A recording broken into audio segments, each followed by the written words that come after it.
I studied for 4 hours. Why don't I remember it? This is one of the most painful experiences in academic life. You sit at your desk for hours, you sacrifice sleep, you avoid meeting friends, you believe you are doing hard work.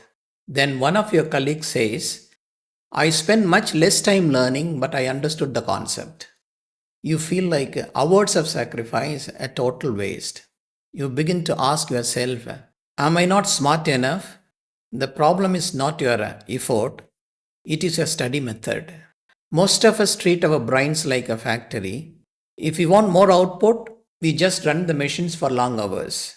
But the human brain isn't a factory, it is a biological garden. You cannot force a seed to sprout faster by drowning it in a month's worth of water in a single day. That's cramming. That is why your hard work isn't paying off. Today we are going to look at the fast learners are not just geniuses, but as better gardeners of their own biology. Before we continue, we must acknowledge a small exceptions.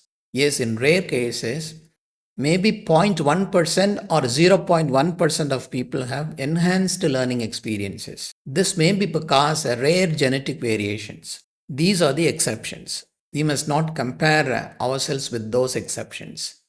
And for the rest, it is neural efficiency. You might admire why do some people spend less time but get better results? Because they don't burden the learning system. Learning doesn't happen not only when you are studying, it happens in the hours after you stop. This is the consolidation window. Productive learners are often highly motivated, so even when they are free, walking for lunch, or taking a shower, their subconscious is actually rehearsing the data. They are using the off duty time to let the biological cement dry. By the time they sit down to study again, the foundation is solid. Many unproductive learners spend the same total amount of studying as productive learners. The way they use the time undermines learning. They follow an inconsistent study pattern. They become highly active for a short period, trying to force the brain to produce results, and then they take a long break. Learning happens for them only when the situation demands it rather than through a steady rhythm. Because of this inconsistency, the brain does not get the proper learning cycle it needs. When study sessions are poorly structured, the brain's subconscious processing system does not get enough opportunity to consolidate information.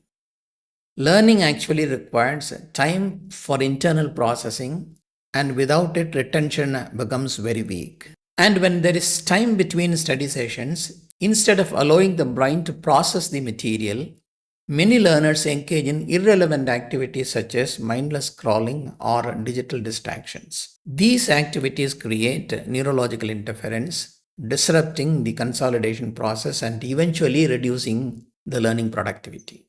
The most exciting fact in neuroscience is that your learning network is not fixed. Through neuroplasticity, you can change the hardware. If you want to move from unproductive hard worker to an efficient learner, you must change your input method. Give priority to consistency over intensity.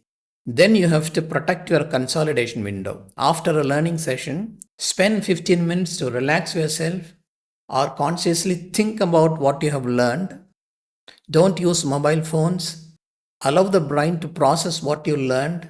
Then you can do spaced repetition. When you are consistent, and if there is a reasonable break between sessions, and if you use the time relaxing or thinking about what you studied, you are giving time for the subconscious mind to consolidate the information. When you have such a practice, you are handing over the task to the subconscious mind. Automatization happens. You spend less time studying, but you get more output. Stop treating your brain like a machine you can just overclock. Find a better method. Respect the consolidation window. Value your off duty thinking. Be a gardener and not a factory worker. Your neural networks will do the rest. Thank you.